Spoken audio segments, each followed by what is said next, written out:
Hello, everyone. Thank you all for being here. Um,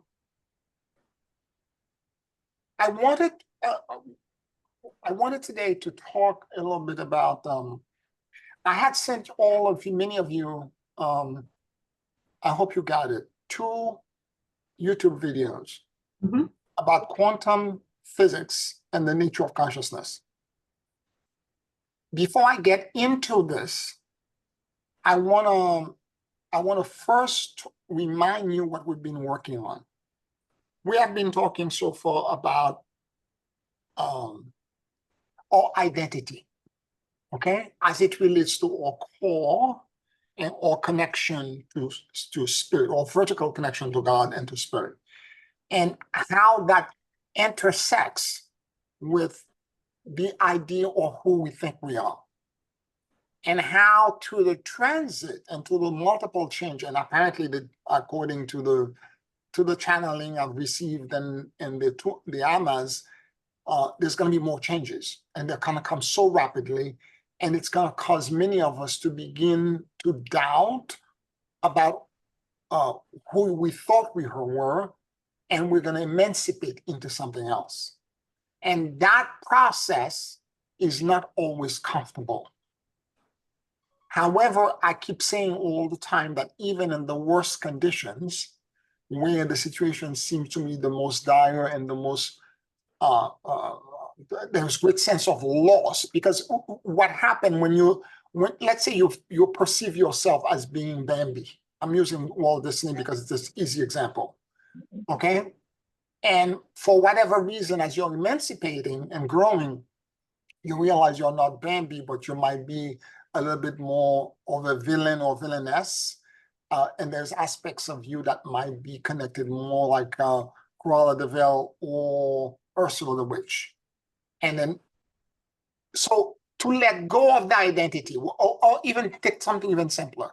Instead of being Bambi, maybe you're Ariel, which is a sea-based creature.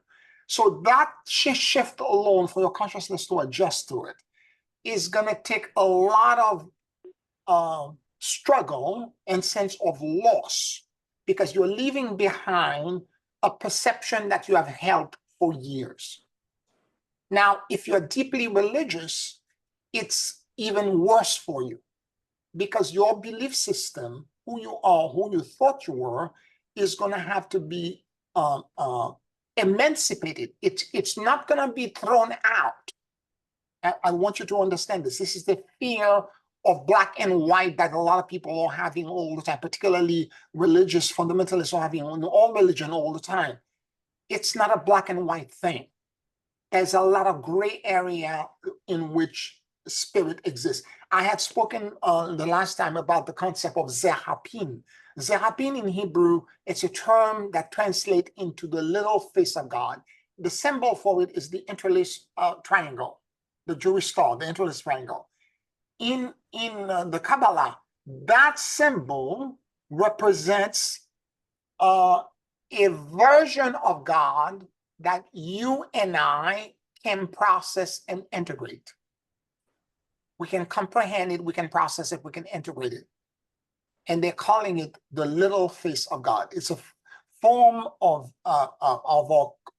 God concept that we can process and we can understand. Whereas for most of us, for the rest of us, for the people who are trying, so the little face of God is a shield. They call it the shield of David.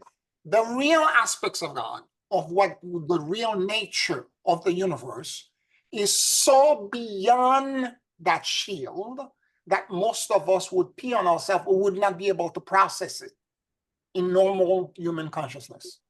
So the star represents the shield that's protecting us from that higher level. It's the Zerapin. However, if you're trying to ascend and to elevate and to go back to God, the Zerapin becomes a glass ceiling that you have to break. And if you're deeply religious, every part of yourself will tell you, particularly the religious dogma, the fear of heresy, is going to tell you, you're wrong, you cannot break this glass ceiling. So there's going to be an inner struggle, a desire to emancipate and grow beyond what you know, to allow whatever is emerging from God to come to you. And on the other hand, there will be the other part of you that's going to say, you're committing heresy. This is against everything you were taught. This is wrong. You're wrong. You're wrong.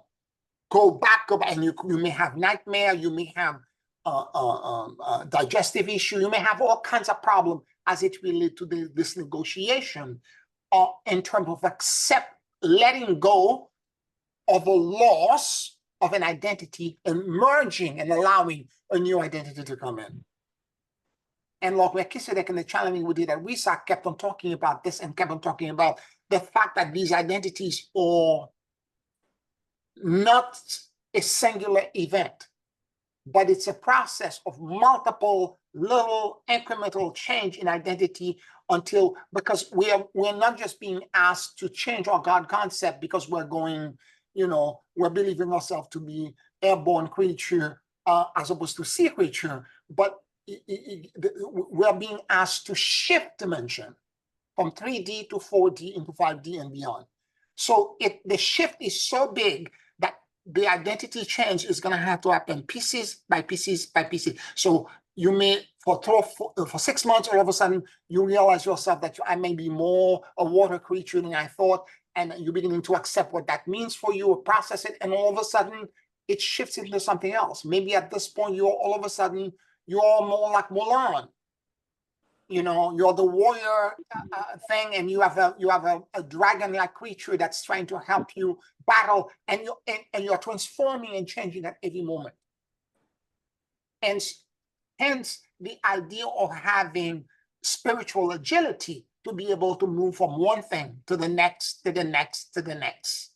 Once you've done it a couple of times, it becomes a lot easier. But the first couple of times, the first 2 or 3 times, it's very complicated because you're mourning the loss. You're trying to hang on to the things that you already know because these are familiar and your consciousness, your human consciousness, which is focused on the singularity of your history and who you remember you were, is going to be trying to grappling on like a cat holding onto a wall and trying to hold on to it.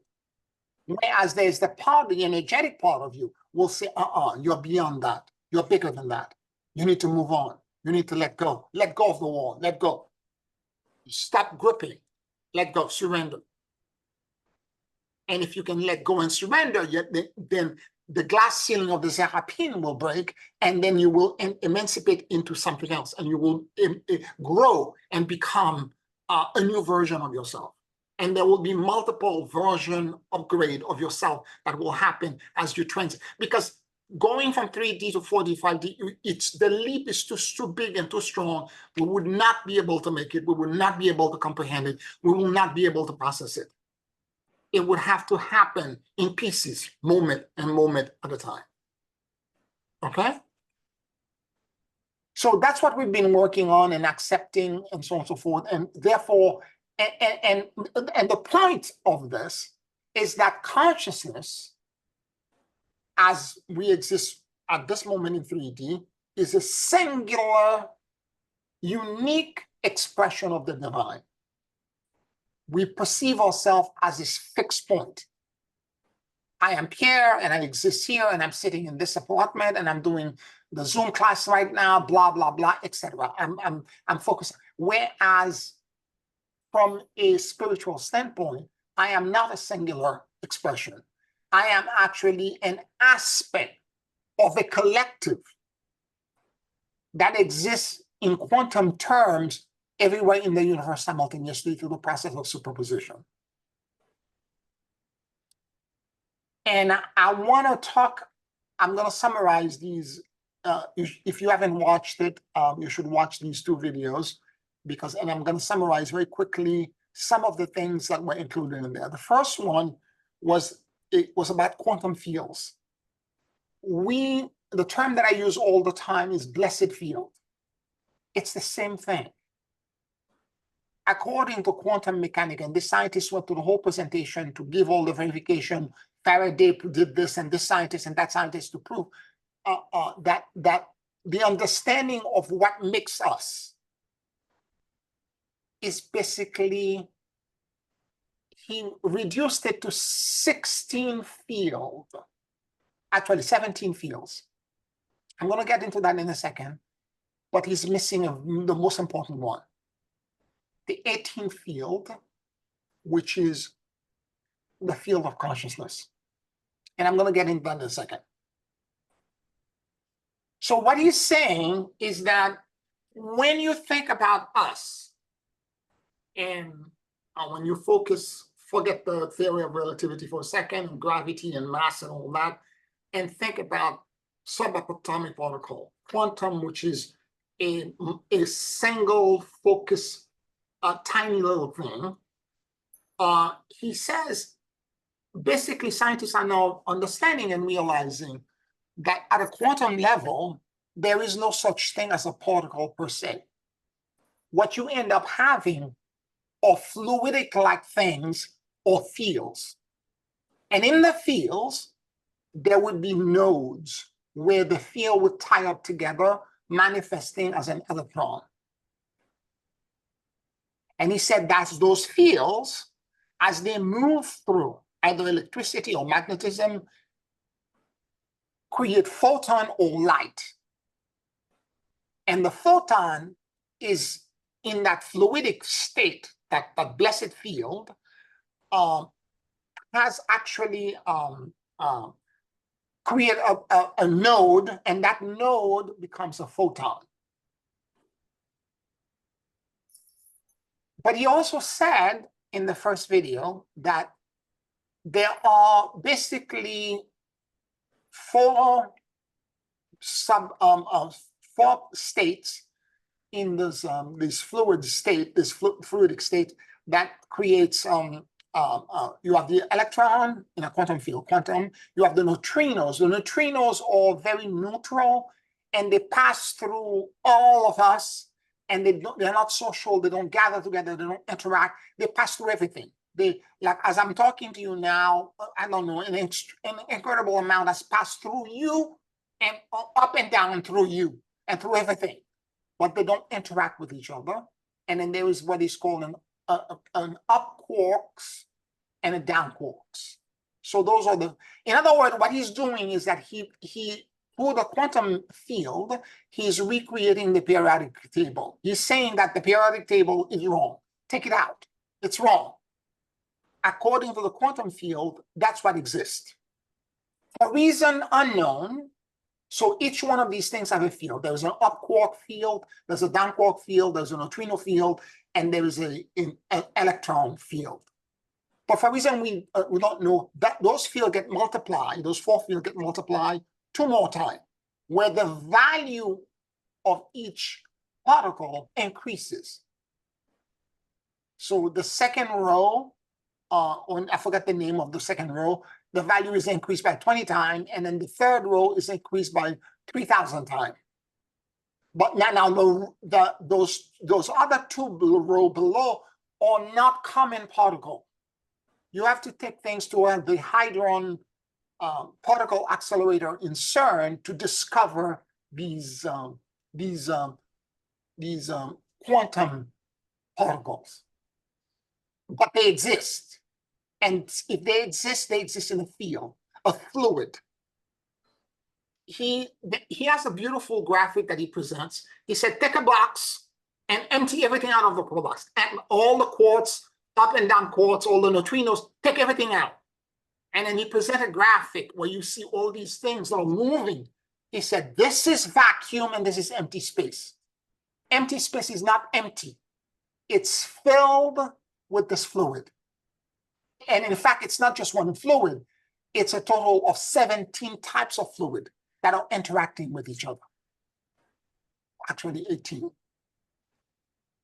I have said this to you before, that in deep meditation, when I go in a deep state of listening,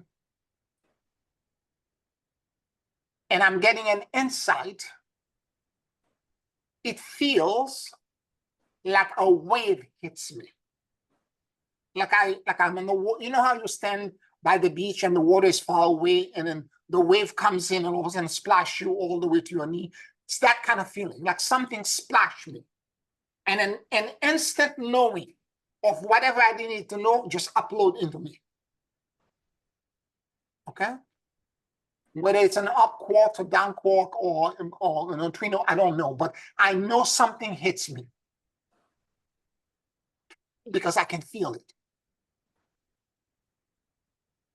Yet, how do we determine the nature of consciousness?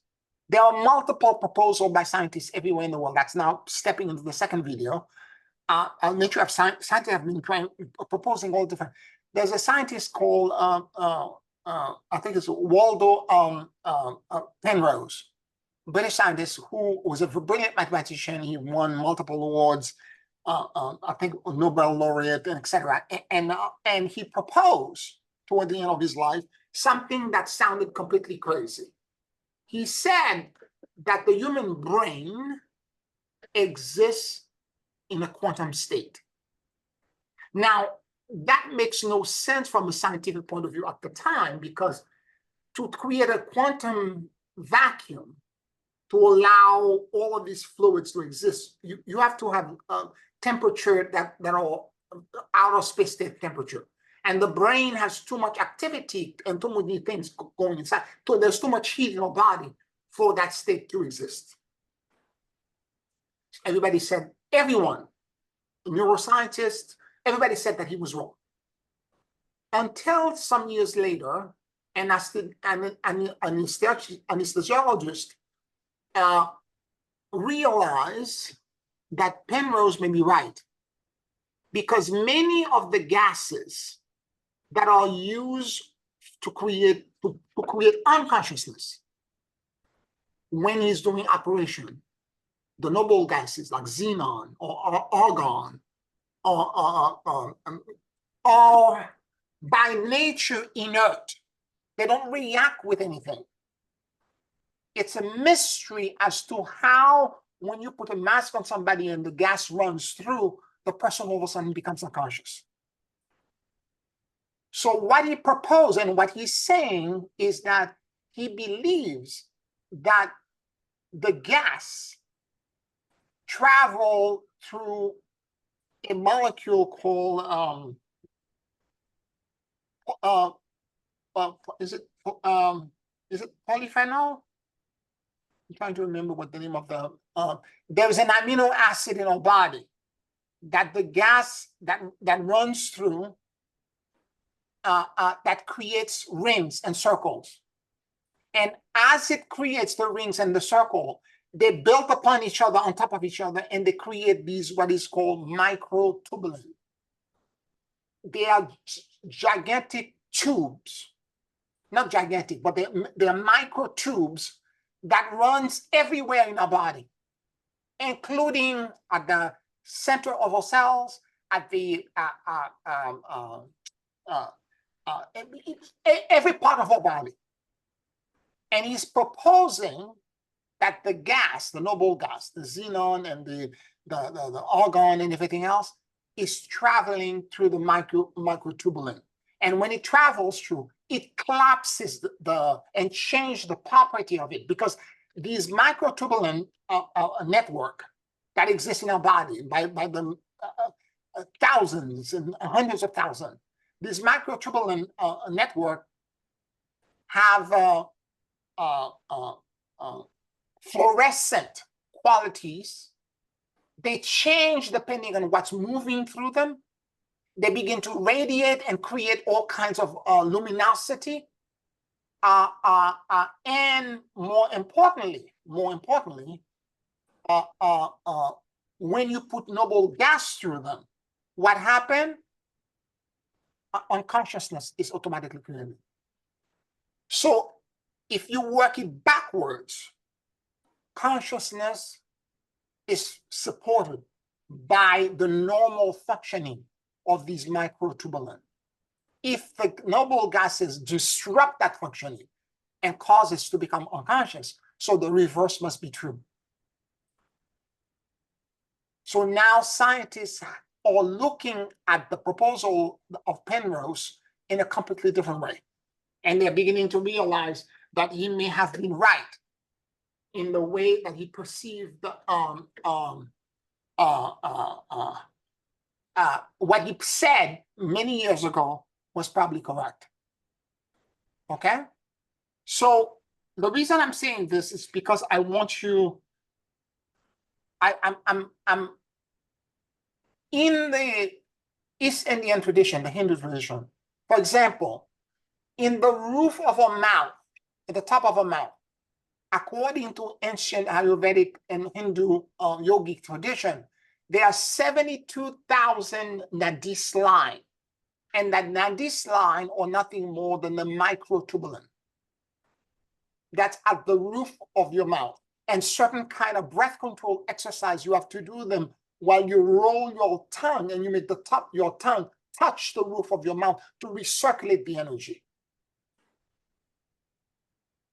So the quantum, so there is now more tests and more research needs to be done, because scientists now, what the scientists did after they realized this is that they went into the microtubule in human bodies and they begin to put dye through them, all of that, and or excite them, and they create and to MRI and all kinds of, they confirm that the microtubulin can, because it becomes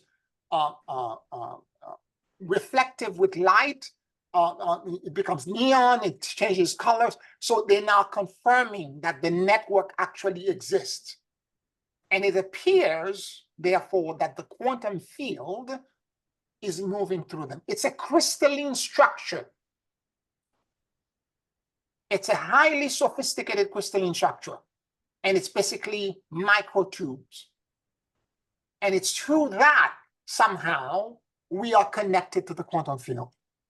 So when I'm talking about infinity times infinity, and take a deep breath and relax and go into source, and you feel the sense of ease, or when you surrender and let go, this is where you're going. You're entering the blessed field.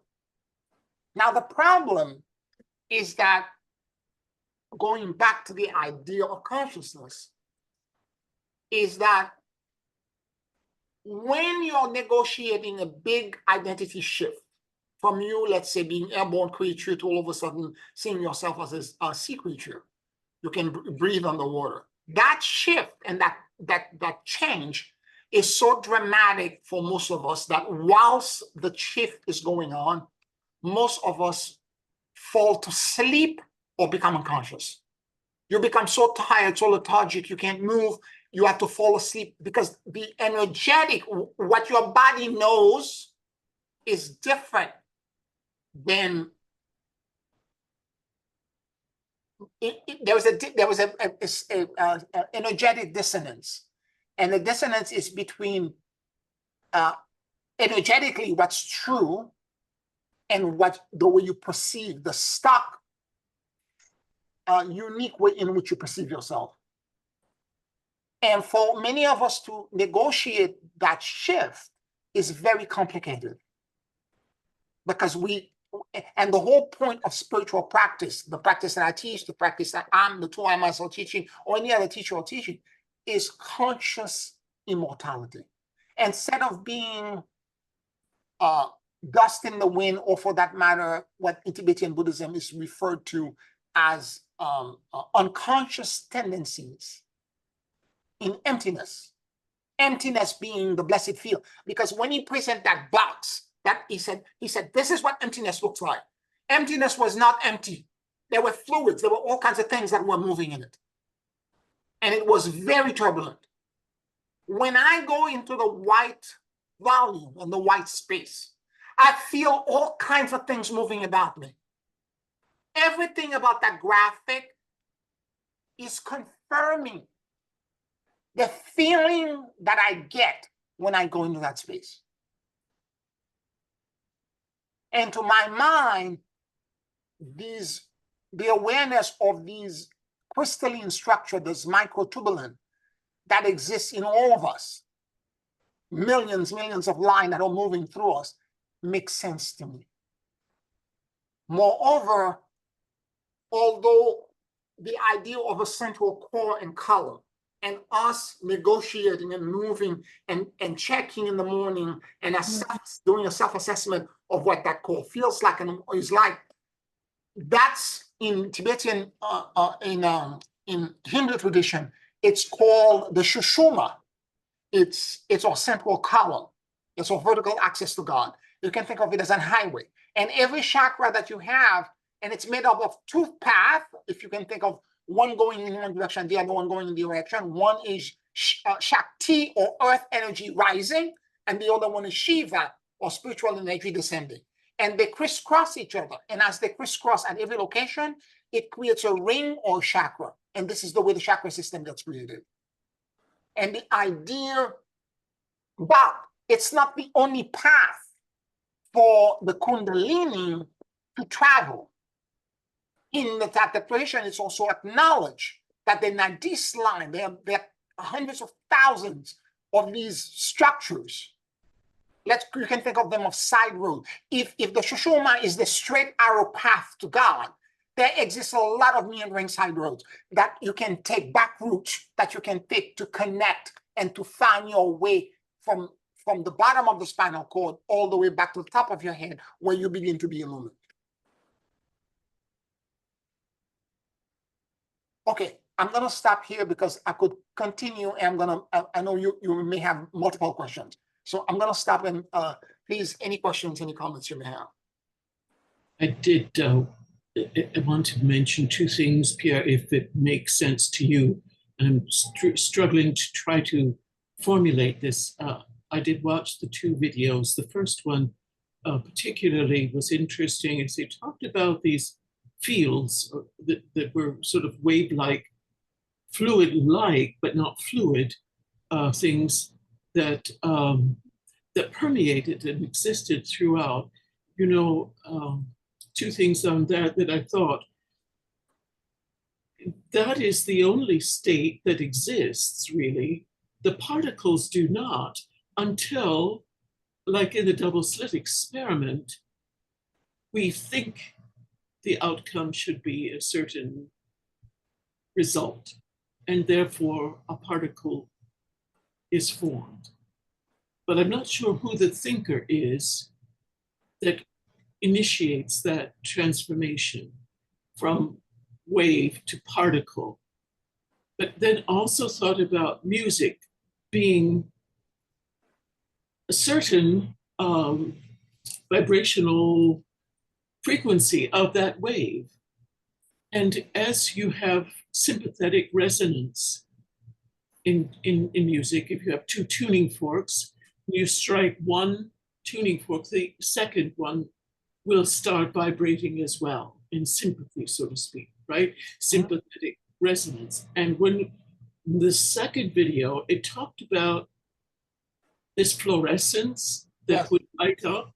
It seemed to me that it was no more than that sympathetic resonance happening from the field that was initiating some intervention. Was it not the chemical, but the gas that ignited? I think it was, maybe I'm mistaken, igniting the fluorescence in these tubular formations. It changes the state, the frequency of it, the vibration of it, yes. It changed the vibration, yes. And that is like in music, it sets up these sympathetic vibrations. It just, it's kind of a stretch of the mind to think about our state of consciousness being no more than we kind of talked about, or you have talked about, as being illusion, and that all it is, we are, is this field. And the infinite nature of that field, as in that white field or the blessed field, is the nature of our consciousness until we think about, and then the particle, the material, the solid is formed. Does that make sense to you? Yes. Okay. So it's a lot to grapple. Okay. Let's slow it down. Okay. because I'm trying to get to a point at some point in the, but first let's slow down exactly what you said. And thank you for the summary of your understanding on both of these videos. So the first thing I want to say is that indeed everything is fluid. I'm not surprised at all, because when I go into the blessed field, everything, I don't feel one thing. First of all, when I go in the blessed field, the initial thing that I feel is complete rest. Okay? Second thing, no thought and complete stillness. So I want to emphasize this. It's like the monkey and I stop, and there are no thoughts, and there's complete stillness. But in that stillness, if you stay quiet, I can feel, he described it, I think the Eisenberg effect or something. I forgot the scientific term. There is this fluid, there's a sense of fluid or things that are moving all about me, all around me. In fact, at time when my eyes are closed, I'm sensing all of these things, because what it appears to me when I go in that state, it's a wide, endless volume. And it's luminously white. And then suddenly I can feel all kinds of benevolent fluid or fluid-like thing moving all about me.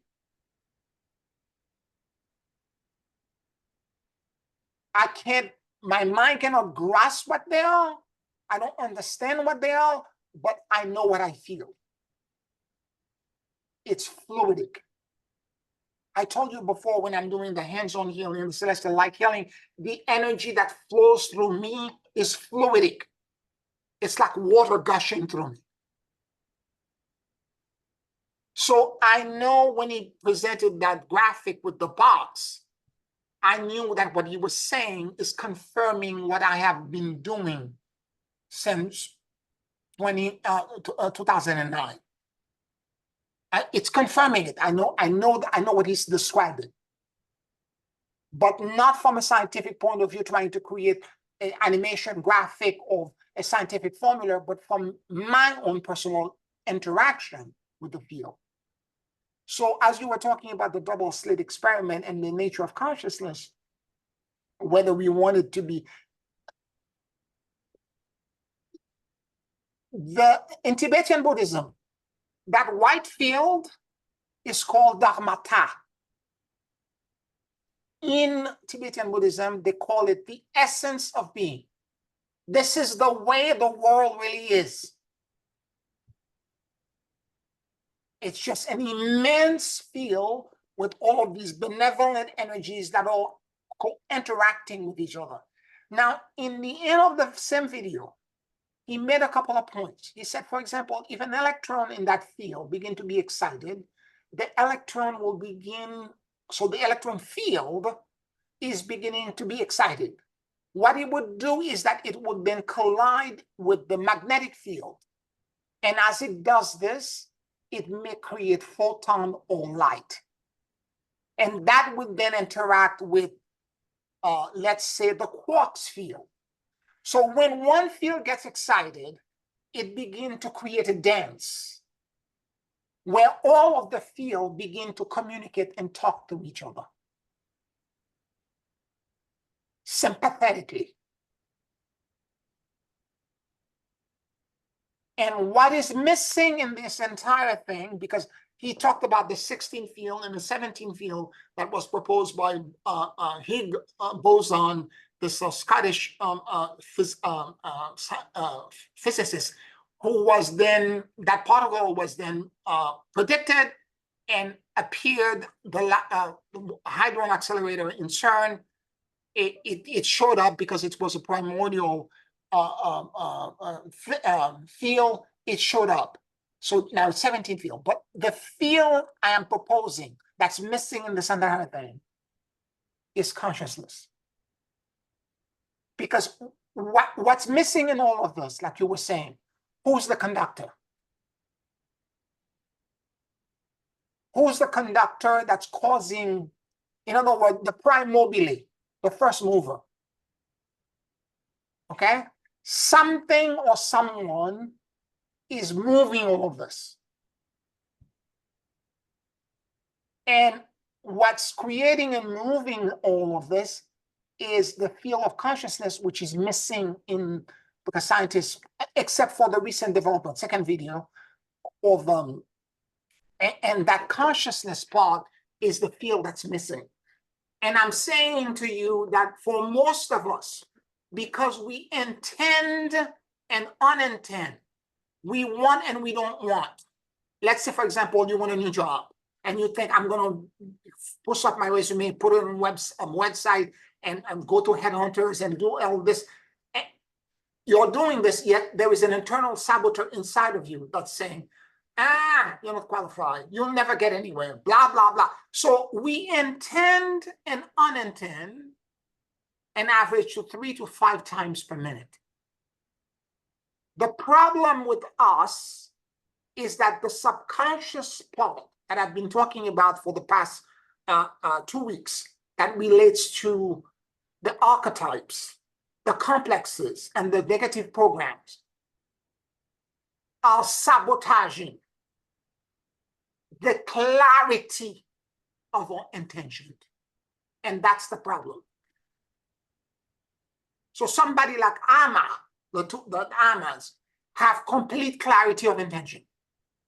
They are in uncertainty almost 100% of the time. Therefore, when they think of something, the field responds. Now, he talked about the first video, he talked about, for example, when you have an electron and the electron is spinning in a certain direction. If you take a magnet and bring it to it, it's begin to rotate and tilt in a completely different way. Okay, that's a magnet. Okay, that's an electromagnetism. That's a different field that interact now with the electron field. Now, what I'm saying right now is I'm proposing that consciousness is a field that interacts with all of them, and that field, if it's clear and intentional, has more power to manifest all kinds of things.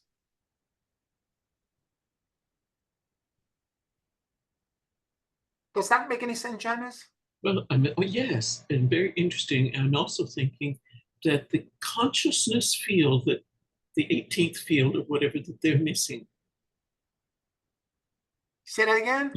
I'm thinking that this 18th field, the consciousness that you refer to, is what we call God. Yeah, yes. I agree with you. Give me a minute, okay? I agree with you. I agree with you on Janice, okay? I completely agree with you. And that field is the surrender that I feel when I go into that field. So to be very clear, for quantum state, you have the electron, you have the neutrinos, you have the up quarks and the down quarks. Now, what I'm going to add, what I want to add to this is that, and then he said there are 2 other versions where the mass of these particles increases, but they exist only in hadron accelerators. They don't exist in normal state. What we commonly have is the first 4 states, the first 4 fields. Then he talks about different kind of state of matter that exists. For example, you have magnetism, and then you have gravity. And gravity, as he says, is this was the genius of Einstein. He realized that gravity contains space and time. They are merged together. And so you end up having all of these various fields that are interacting with each other, but they exist for now in missing field. to my mind. And the boson head field, and there's one field that's missing, and that field is consciousness. And now scientists with the second video are beginning now to prove that crystalline microtubulin, tubulin,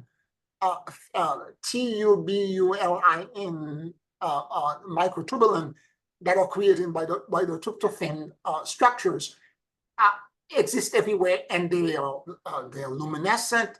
They interact with all kinds of things, and it looks like it would appear and suggest that it exists in quantum states, or it's a channel through which the quantum state can collide with it.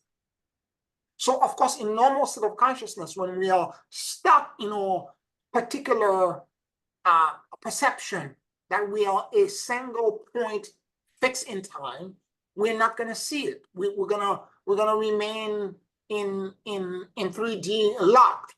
But instead of meditation and expansion, particularly when we surrender and let go, we're going to release so much and let go of so much that it's going to get to a point where you begin to realize it, from the meaning to the healing I've been doing since 2008, 2009, and my connection to spirit, everything feels like fluid.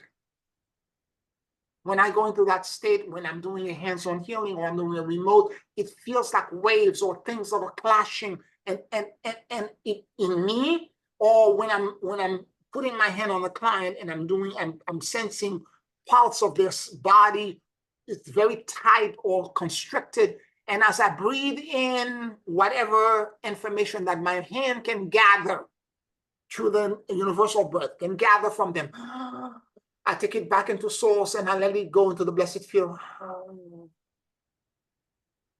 And after a moment, at the end of the breath, at the retention of the breath, I let go. And suddenly I can feel the field. I can sense all this benevolence coming toward me. Now I inhale the benevolence and it passes through my body and through my arm and my hand that's still touching them. I can feel it gushing like water running right into them. And at that very moment, typically when I feel the energy flow back, I can hear the client sighing, going, oh, because the energy goes in. The quantum state, because if there exists only 18 state of matter, of anything else that exists, and everything else is a node on those waves, whatever that we think is a gigantic problems, whatever we think is an impossible task, whatever we think is beyond anybody to solve, if your consciousness has the clarity and you surrender it into the field and you let the field take over, the solution set or the opposite of it will come back to you. Because as I exhale and I let go of the burden that I'm sensing in the client or personally in my life, as I surrender it and let it go, suddenly the field responds. And I can feel all kinds of benevolent things coming toward me. I don't need to pick one. The universe will know, the field will know what's needed. I just inhale it and I bring it back and I ground it in me or in the client. And as I do this, suddenly the person I'm giving the healing to is immediately feeling in their body a transformation of some kind, a transmutation of some kind. Sometimes it's hot, sometimes it's cold, sometimes all of a sudden everything poof goes away. And I can feel it in their body after doing several breaths like this. All of a sudden, the tightness that was there, everything becomes like putty. Everything becomes like jello. Everything softens. The healing is done in that section. I need to move on to the next place. And I don't do anything. I keep telling you all the time when I'm doing this kind of healing, it is so easy. It's like blinking my eyelid. The most complicated part is to remain connected and aligned to that point, to have the clarity and the surrender to the entire process. Because if I begin to judge the client and say, why are they not getting this? Why is he not doing this way? Why? Or for that matter, when I think about food while I'm doing this, I disconnect. If all of a sudden I'm doing this and I'm thinking, I'm hungry, what's in the refrigerator? The moment I do this, I disconnect. So the most difficult part is maintaining that state of consciousness. But in terms of me lifting, pushing, being Atlas, trying to carry the world or do anything, I do absolutely no such thing. I let the field take care of it. I surrender everything in.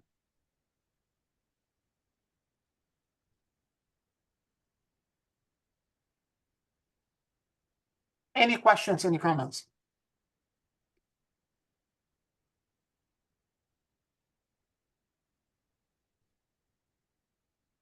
I'm sure this all makes a strong interconnection, these two videos and what you're doing. But could I ask,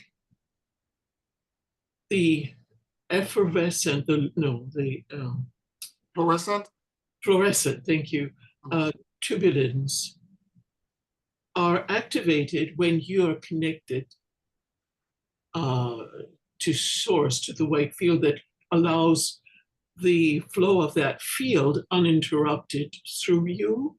Yes. So is that, so the particles do not intervene in that way? Is this what how we're putting it all together, those two videos and what you're just talking about? Okay, the tryptophan particle that creates the crystalline structure, or just the network. When I connect to source, I am asking source with an intention. And what the class today is not so much about quantum field. I wanted to focus on intention, clear intention. Oh. Because really what we're doing is that we're spending a lot of time, again, as I said, wanting and unwanting. And I don't mean by consciously wanting. Like consciously, you may want, I want to be healed. I want to have this. I want to have, I want to have a partner. But the part that we are not getting is that subconscious mind has all these saboteurs that are imposter syndrome. You're undeserving of this, blah, blah, blah. And all of these things begin to create the chaos that causes a derailment of our intention. And what happened, even when we are transitioning, simple thing, when we're transitioning from being awake to being asleep and dreaming, no one remembers how the dream begins because we don't fall asleep while we're still conscious. All of us, as we're falling to sleep, become unconscious. Well, very few people do. There's training in the Tibetan Buddhism and other tradition and shamanistic tradition to fall to sleep while you're still awake. But it takes a lot of years of training. And the reason for that training is to have conscious immortality, because that way you transition a state of consciousness while you're still conscious. Therefore, the power of your intention becomes extremely strong. Now, to go back to your point you were trying to make, Janice, about these tubulin, and it's not that the tubulin themselves, the microtubulin, are created by the tryptophan, which is a very common amino acid that our body produces all the time. So the network is created. When I'm doing the healing, I am asking source for something, and when source deem it necessary, one of the field, I don't care to know which one it is, brings me, all I know is that when I ask the exact solution set that my client or I need will be given to me. And when I begin to feel, if everything feels solid, all of a sudden I feel like a sighing, like a sense of like everything, there is an ease, I inhale that ease. And when I inhale it, it changes the vibration of the microtubulin. And I allow it to move through me. If I'm doing a healing remotely or physically or zone healing on somebody, I let it pass through me and go into the client. But guess what while I'm doing this? Because it passes through me, it changes my entire microtubulin. Therefore, I too receive a healing.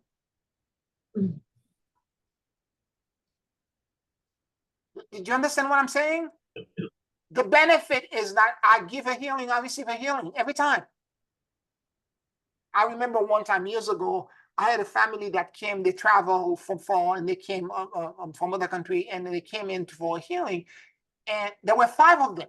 I didn't know, I thought it was going to heal one person, their daughter. And they were all here. I didn't know they were all coming. They were all in my apartment. And I did the healing for the first one. And then the mother said, what about this one? What about? By the last one, which was the dad, he said, my God, we came for you today. You must be like so exhausted. I said, no, I'm not exhausted. I am ungrounded. Because at that point, I am floating. I'm in the field now for almost 6.5 hours straight, one after the other. I received the most immense healing from this. Everything in my body realigned. I was not exhausted because I was not pushing anything. I was high. I was high like a kite.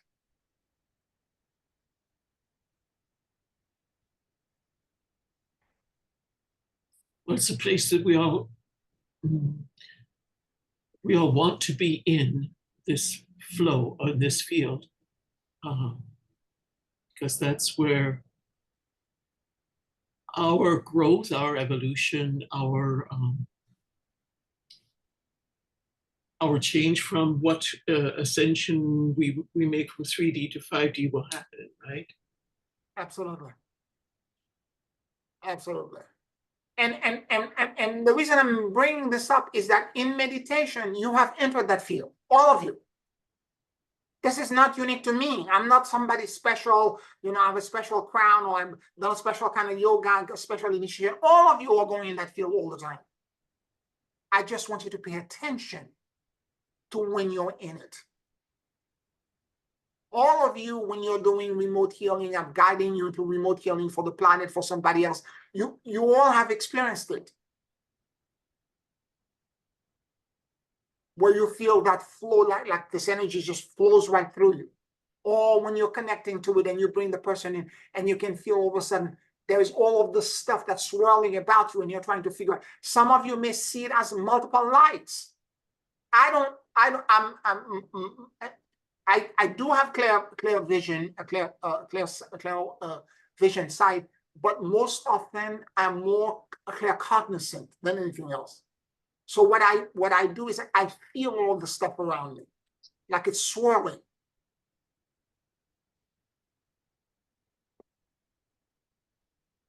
And it's very fluid. It's like it's bubbling. I feel all kinds of, and a lot of time my consciousness is trying to process what it is to something that I know in 3D, but it's not related to anything in 3D. So therefore I cannot comprehend it.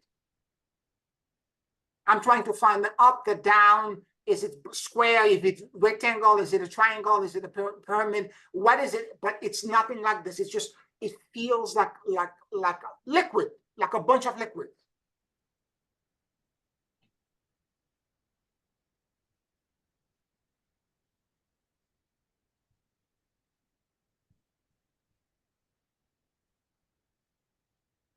Now I'm going to go even further with you.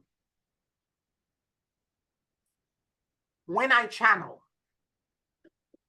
and some of you, all of us channel in one way or another, whether you're writing, you're doing music, you're doing you're creating whatever it is that you're creating, you're planting. We all channel. The plants talk to us while we're doing this. The animal that you're taking care of, they communicate to us, and intuitively we know all of these things. We're all intuitive, so we all channel. So when you're channeling, particularly when I do live channeling, the channeling is never a solid connection. So I have a specific way in which I channel. I don't channel spontaneously. If somebody comes to me today, or any of you said, why don't you channel Lord Melchizedek or Archangel Michael for me? I'm not going to do it on the spot. I need to create a connection for days. I have to pray to the spiritual entity. I have to ask them for forgiveness, and I have to ask them for the blessing of the connection days in advance. This is the way I was trained. And once that connection is there, and the day I'm supposed to, I've had many clients who walked in and said, I want you to channel, blah, blah, blah. I'm like, we're going to do something else today. You need to return, or we're not doing the session today. Return back in a couple of days. Let's schedule a different session because I have to get ready. Okay? So the reason I'm saying this is that once the connection begins, and I begin by saying, I call for, at that point, the connection is already established, the vertical connection to that, whatever in the field, in the fluidic field that I need to connect with, that's that spiritual entity, I have to establish a connection to a pre-connection to number 4. And when I'm ready, I just walked in and I said, I call forth, and I could name like Archangel Michael. And then I stay very quiet, and suddenly I can feel an energy, the field itself, drop on top of my head. It's usually up to my chest. It drops. I can feel it connects to me. And then what happens is that Pierre, my ego, at the back of my head, moved back some distance, maybe 1.5 feet, 2 feet behind me. And then it's as if somebody put their hand in my mouth, and then words. Okay, so the way it begins, sometimes I hear somebody talk to me. Other time, I see images. And when I see the images, I begin to drive the channeling. I begin to talk about the images that I see. Starry night, celestial, or on the floor of an ocean, whatever it is that I'm seeing. And as I begin to say, that the rest of the energy will ground, right? So as I begin to talk like this, and I usually have an audience of multiple people listening, sometimes what happens is that the channeling, the energy comes in waves. It's very fluidic. This is when you know when you watch somebody channel, you will know when somebody is authentic and when they're not being authentic. Because somebody who's being authentic, all of a sudden the wave is there, the person is talking in mid-sentence, because I don't know what I'm saying. It feels somebody takes over my mouth, and it's like the words are flying out. I don't know what the next sentence, the next word is going to be. And the words are going and going and going. Sometimes I do have visual. I see myself in other places. I have vision. And this is going, right? The next thing that happens, all of a sudden, there was a gap. There was a stop. And I can tell you my ego, when that happened back there, is in panic. Because Pierre in the back is going, I have 20 people listening to me. I have another 20 minutes to go. I don't know what I'm saying. Come back. Please come back. Come back. I don't know. And eventually the energy reconnects. So you will, in the recordings of me channeling live, you will hear pauses. When there is a pause, sometimes the pause is sometimes long for almost 30 seconds. I cannot fake it. I have to express it the way it comes. What happened with a lot of people who are channeling, they fill in the gap, their ego comes in and starts saying things. You can tell when you're listening to somebody that's channeling, when it's the real channeling and when the ego steps in. And the people who are being genuine will all of a sudden have this gap where they say nothing. They're in complete silence. And it goes to the fluidic nature, the ebbs and flows. There are times when the energy is very strong and the power and the words and everything else are coming, and all of a sudden it ebbs and it goes down, and all of a sudden there's nothing. And then a few seconds later, it starts again. I want you to understand this, because this is the way genuine intuitive and psychic abilities exist. This is the way we connect to it. This is the way we respond to it. And this is the way we process and internalize all of it. Now, when I'm doing a healing for somebody, for example, or for myself, a lot of times when I go into that field and I bring in an issue, an intention, okay? Let's say, for example, somebody's coming in and they need a healing for the planet because of X, Y, Z. And we bring the intention in. What happened a lot of times, if we need to do something to help support the healing, when I go into the field, the blessed field will give us images. Through the tubulin structure, our consciousness will begin to perceive images. The client that I'm healing, as I'm holding their head or their body, will perceive images as well. All of you who have received healing from me have seen them.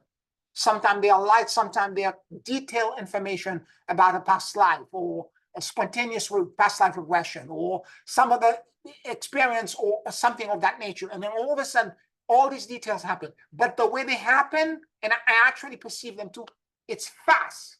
It's like this, it's like a flash. And I have to be very careful sometimes when I'm doing the healing because trying to remember, because I'm so expanded and so broad, and because I'm in the quantum field and multiple images are coming. Sometime, by the time I'm done with the healing, it could be 7 or 8 of them in a row. And I may be able to remember the last 4, but the one that are before, I'm going to forget.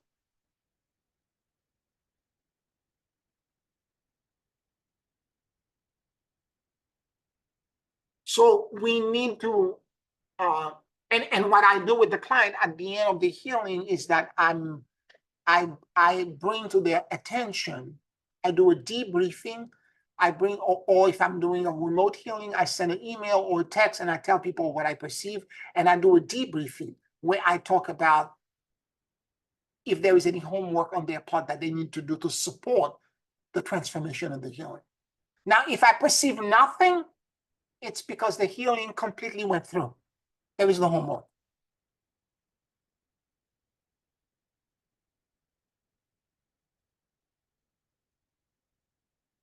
Any questions, any comments?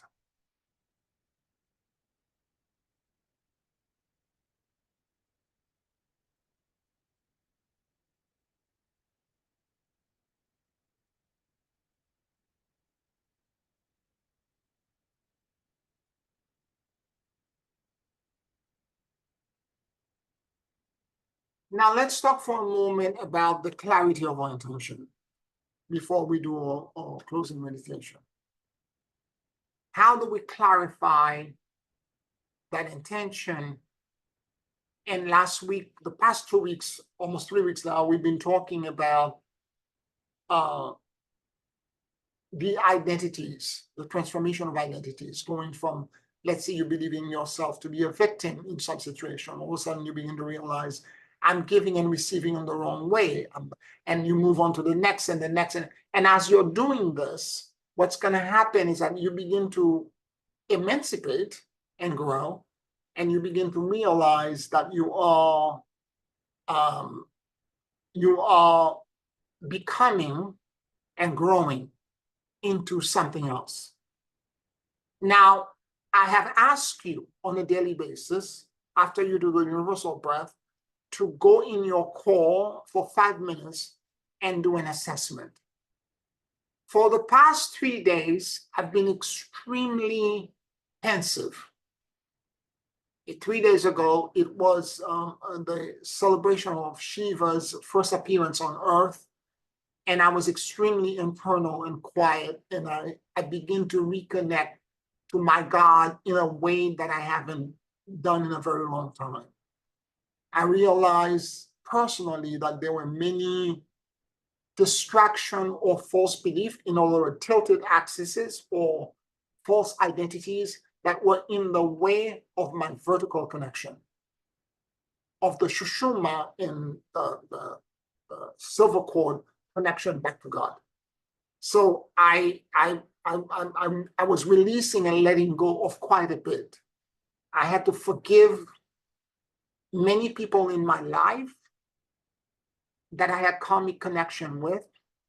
And I had to also forgive myself for many things that I did that were either in past lives or in this lifetime were actually holding me linked to situation and people karmically that I don't need to hold anymore because I'm emancipating into something else. So by doing all of this work on a continual basis, particularly as it relates to karma, the only way, particularly when you have people in your life that you seem to repeat and you keep circling around them, you're repeating the same thing, you have karma with them.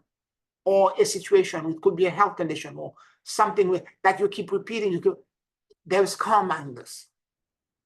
And a lot of times, the karma that you're holding is not your karma. I've said this before. The karma that you're holding, it's because of your ancestry. You're holding the karma of your ancestors or your family members, your child, your husband, your wife, your partner. You think because you're with them, you have to help them and salvage them. And energetically, since we're healers, we take the burden of others onto us. So it's the sacrifice or the martyr syndrome, the martyr archetype. And we take responsibility for things we should not be taking responsibility for. And I have to remember this, and I've reminded my client multiple times already, stop taking other people's karma. Realize that the same way God was able to reach you and give you liberation, God can reach them. It is not on your timing. It is not up to you to try to grow and carry them and lift them. And that kind of perception, which is very Christian, that you have to take a bullet, that you have to be nailed to the cross like Jesus, that's completely wrong. That's the martyr syndrome, the martyr archetype.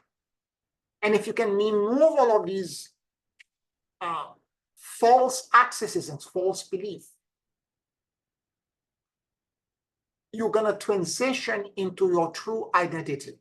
And that true identity is your authentic core. And that authentic core is a breakable, fragile, and vulnerable point that when you get in your morning assessment of your core, you begin to say to yourself, I can't reveal this to the world because people will hurt me. I'm too fragile. That part of me, no one can know. Yet it is counterintuitive. It is that part of you that's the unique manifestation of God that needs to somehow be expressed to the world. And that part of you it's not a profession. A lot of time it could be the way I am when I'm around plants. I get a joy and a high, or when I'm with animals. It could be the way it could be connected, let's say, to me dancing.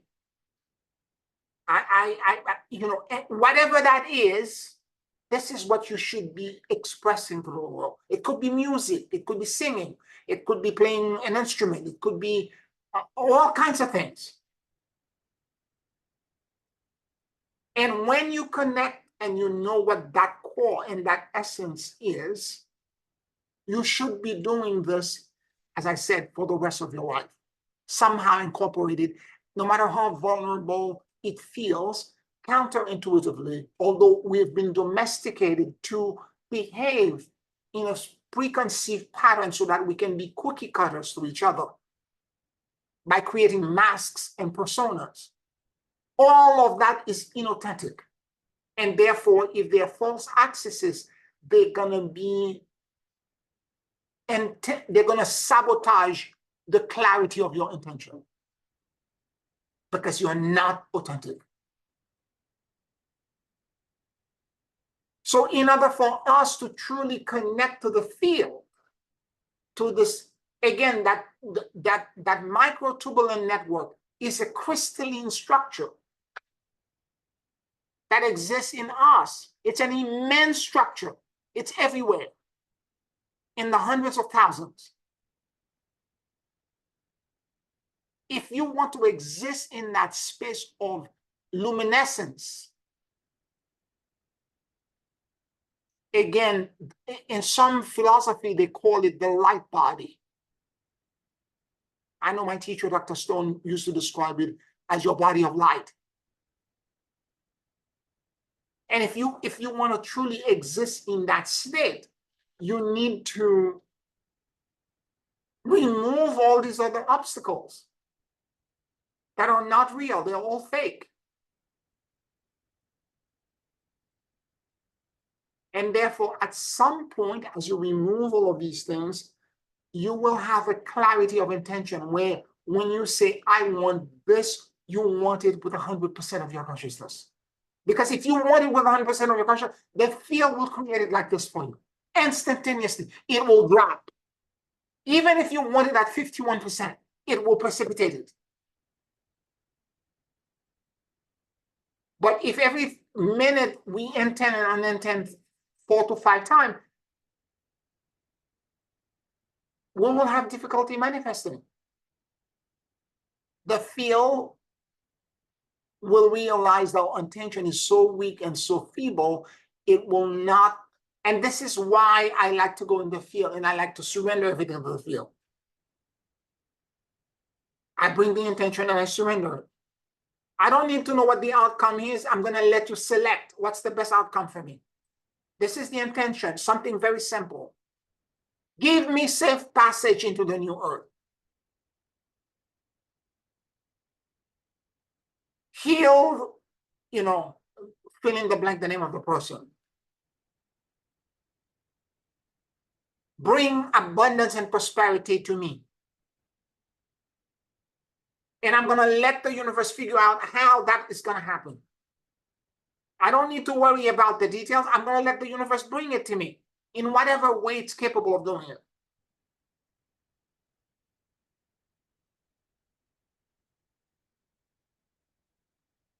But when the universe is bringing that abundance, and again, this is where the saboteurs that are inside of you, you have to be able to receive it. Because a lot of time it's coming in and we're like, I don't want it from this person or that person. I don't want it in that manner. I want it in a very specific way. I have to get it from this by getting this job or doing this thing. And when it's coming, we're filtering it and we're saying we don't want it in that color. Remember, the quantum field knows exactly what you want, and the color and the details are not relevant. First of all, they don't exist. What really exists is your connection to the field.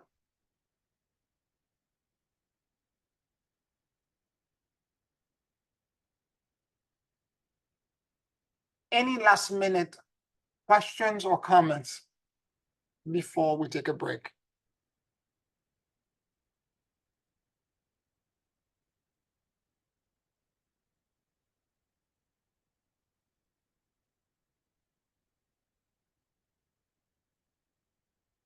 All right, let's take a 5-minute break and then we'll do a closing meditation. A connection to the blessed field. 5 minutes.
Take a very deep breath.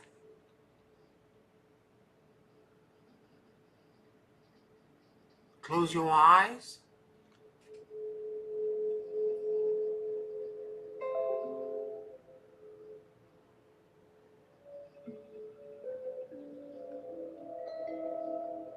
And as you inhale and exhale deeply and slowly,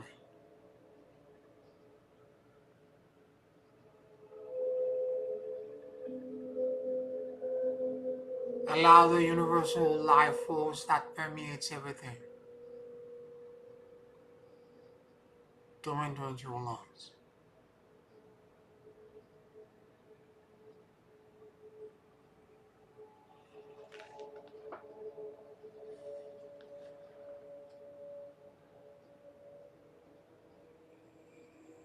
Keep breathing deeply and slowly.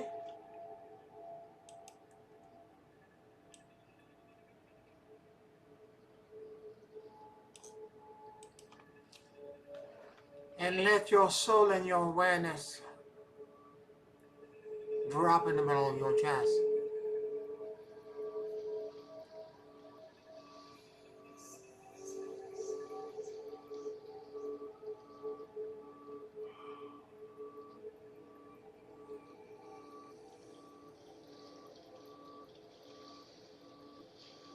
Please forgive me. I love you. And I let go.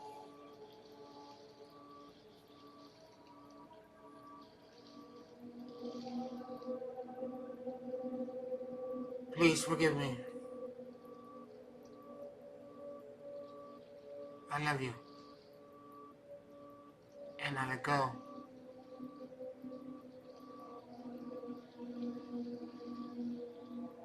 Let your mind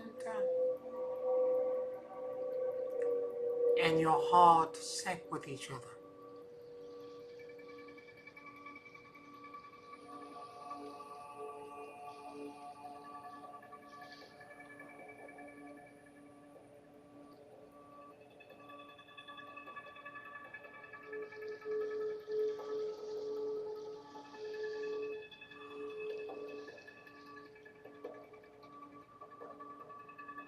It is as if you could only see and comprehend the world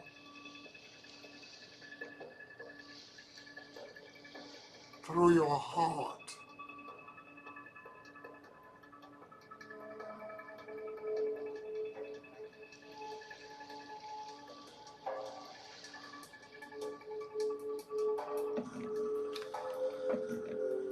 Keep breathing deeply and slowly.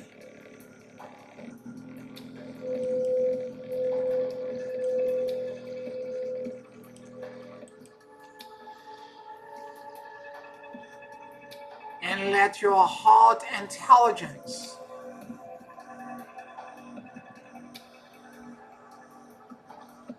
radiate to your entire being.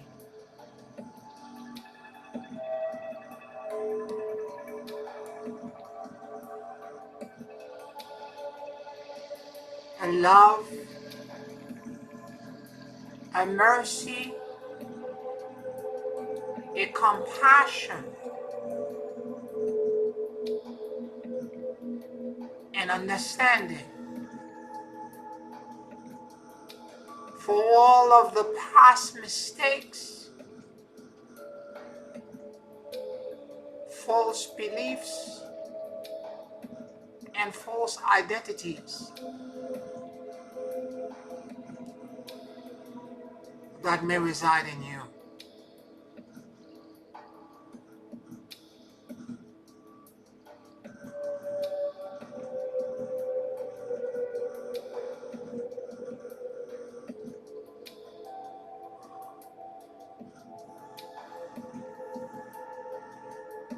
Please forgive me.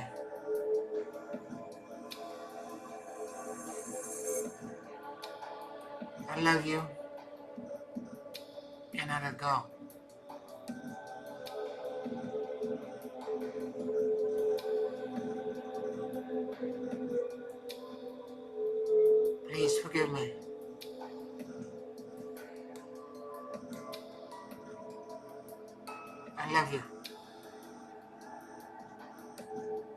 And I let go.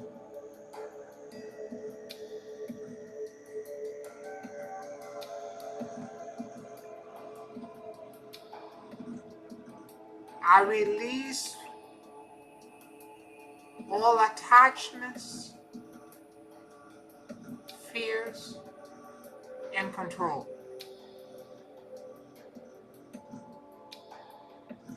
And I surrender into the great, blessed field of emptiness.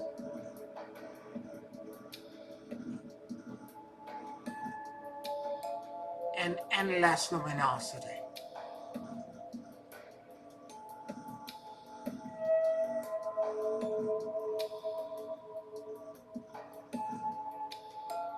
I let go of all my attempt to control,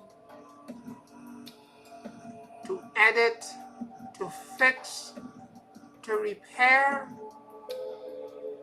anyone, anything, and any parts of my life.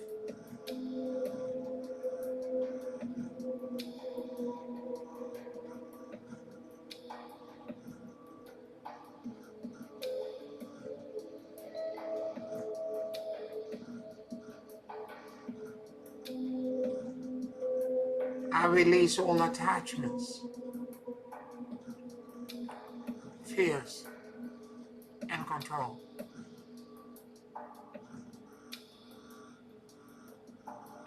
And I surrender into the great emptiness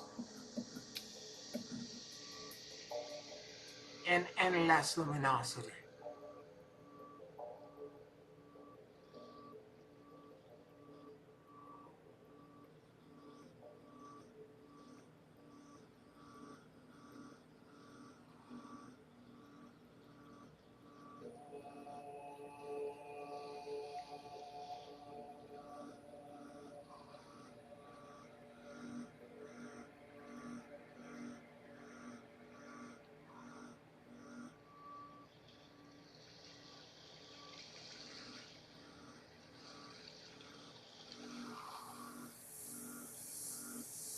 Listen.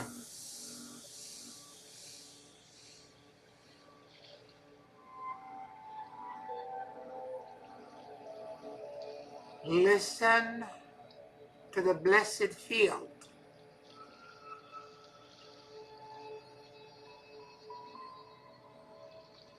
As if the more than 50 trillion cells in your body had ears.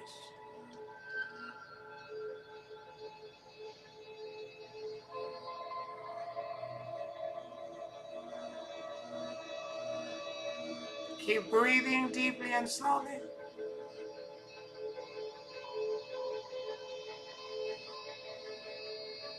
And become aware of the micro tubulin crystalline grid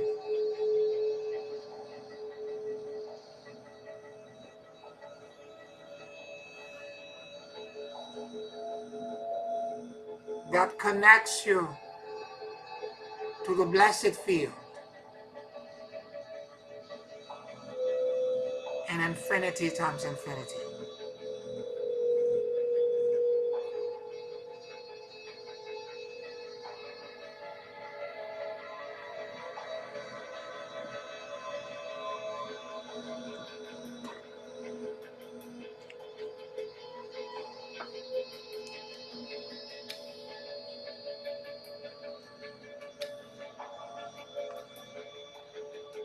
Please forgive me. I love you. And I let go.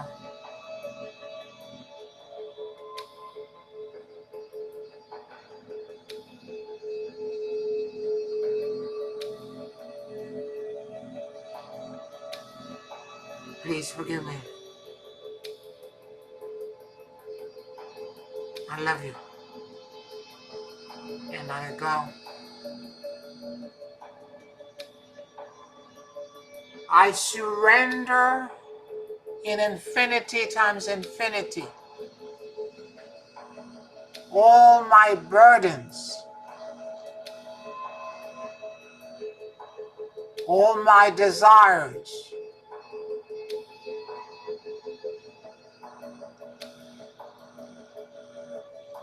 I let go completely.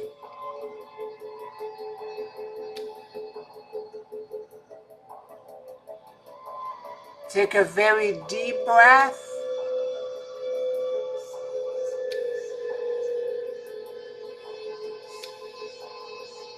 And exhale completely into the field of infinity times infinity, and let go. Surrender.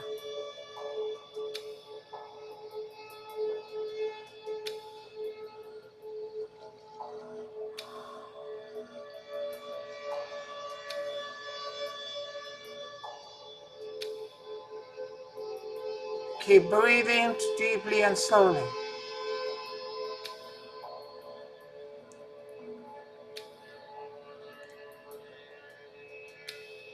I release all attachments, fears, and control.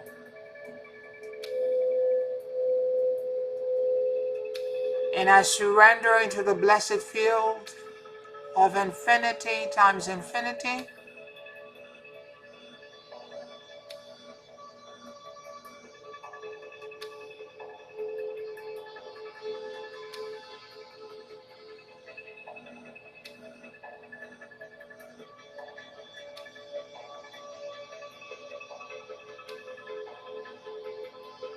and let the luminosity,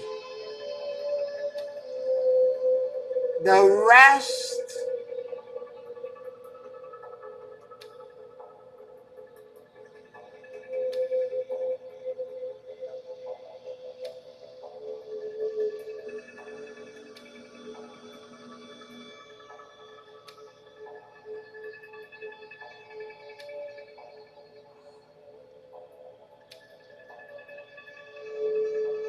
the stillness,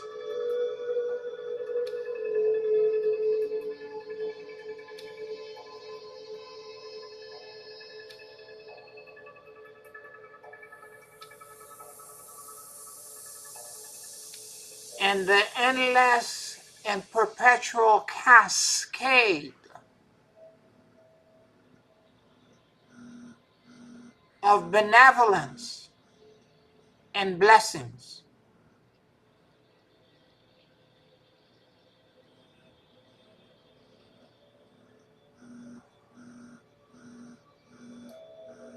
envelope me.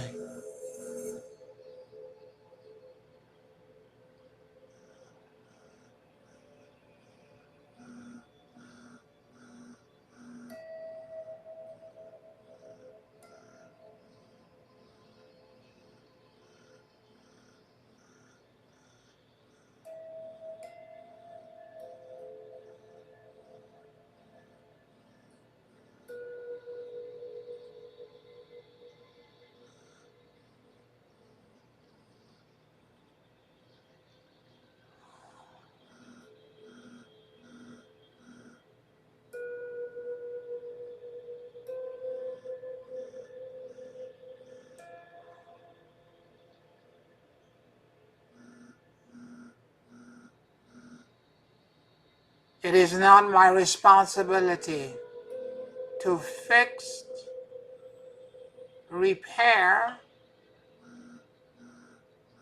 or do anything.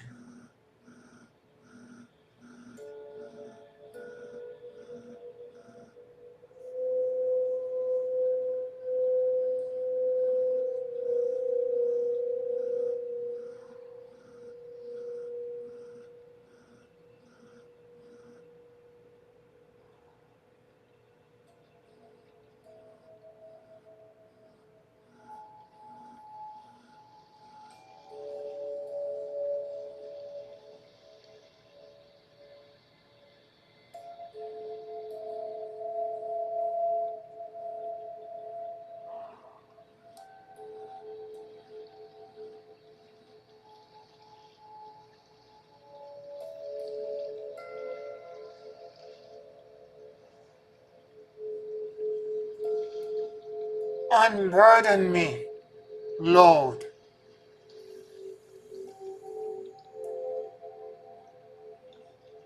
And let me rest in your embrace.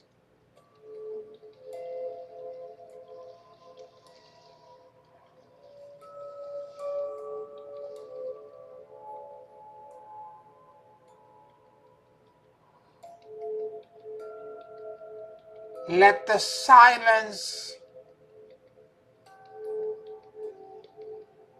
of your vast, infinite,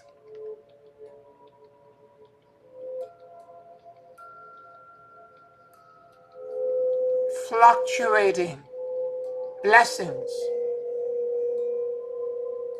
reach my soul and bring into me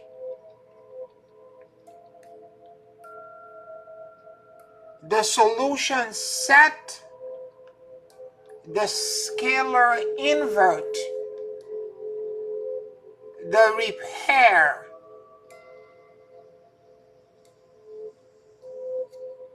and the healing that I need.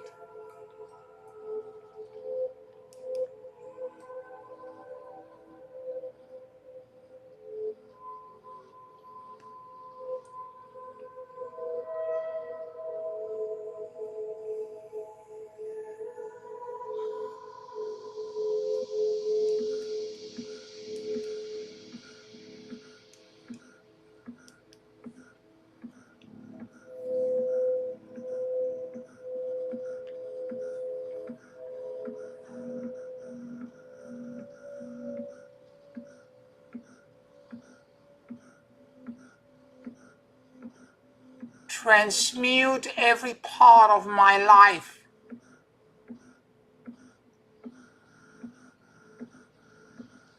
in becoming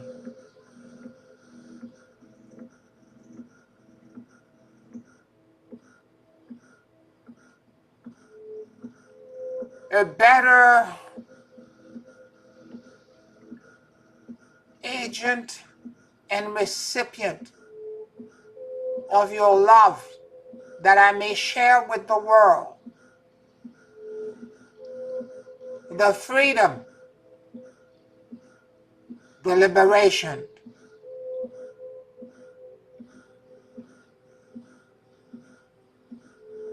the peace, the serenity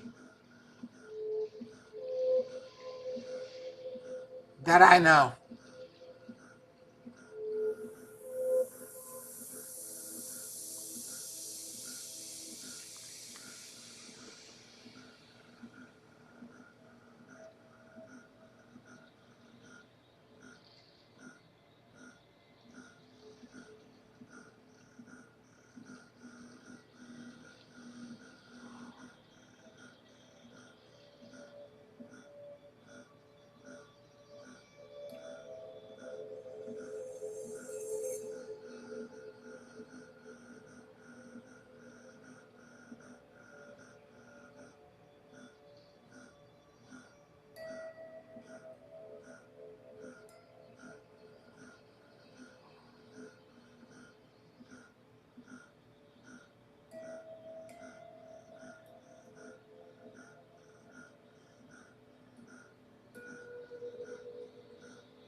Thank you for the blessings.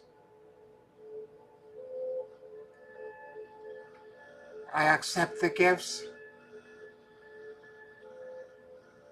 and I receive with gratitude.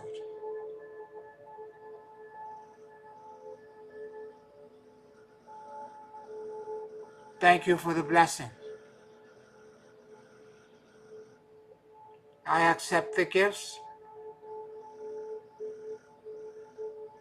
and I receive with gratitude. Thank you for the blessings. I accept the gifts and I receive with gratitude.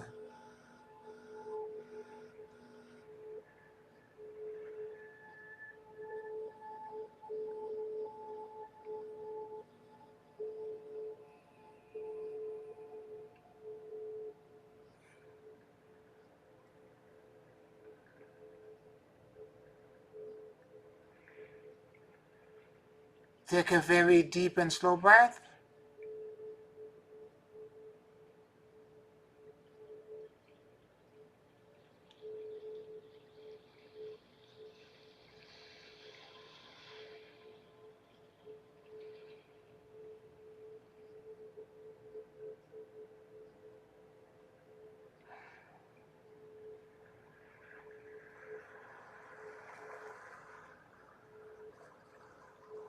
And whenever you feel ready,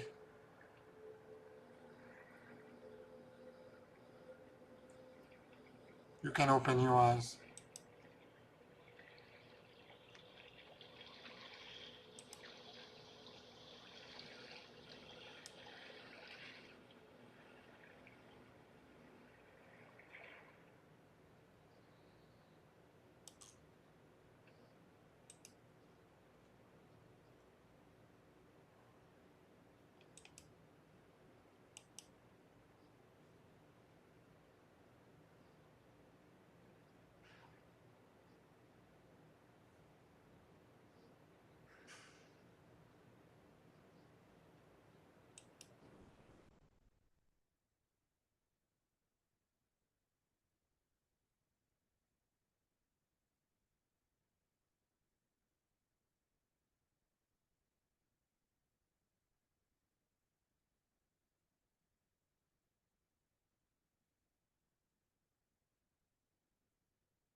Thank you, Pierre. It was beautiful, peaceful. I'd like to stay for a while longer. Yes, yes, yes. Well, you're gonna sleep well tonight, so Yes, I will. Thank you. you're welcome. You're Thank you, welcome. Pierre. Thank you so much. You're welcome. You're welcome. I want to thank all of you for joining me tonight and for participating in the class. I know I'm stretching you, but this is the only way we can break the therapine and accept a new version of ourselves and move consciously from one identity to the next until we can enter into the higher densities. I want to thank all of you for listening. Thank you for listening to us on Patreon. If you're watching us on YouTube, like this video, subscribe to the channel, and I'll talk to you next week. Blessings, everyone. Deep love to everyone. Thank you. Thank you so much. Thank you, Pierre. Have a good night, everyone. Good night. Good night. Good night.